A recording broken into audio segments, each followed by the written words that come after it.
Working with message boxes in PowerShell GUI. Welcome to today's tutorial.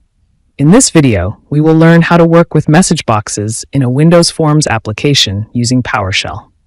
Message boxes are a great way to display information or alerts to users in your GUI applications. Let's go through the steps needed to create a message box when our form loads. To get started, we need to load the libraries. This allows us to use the graphical user interface components. We include the necessary libraries for our Windows Forms application. Now we can create our form. Next, let's create a new form that will act as the main window for our application. This line initializes a new form. Now we're ready to show a message box.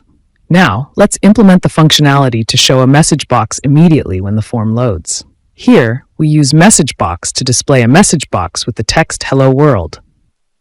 The $null variable is used to suppress the output of the message box in the console. Finally, we'll show our form. Remember that the message box will appear as soon as the form loads. Let's review the entire code snippet we've created today. Now, let's execute this code to see our form display alongside the message box. And there you have it. You've successfully learned how to work with message boxes in your PowerShell Windows Forms application. Happy coding!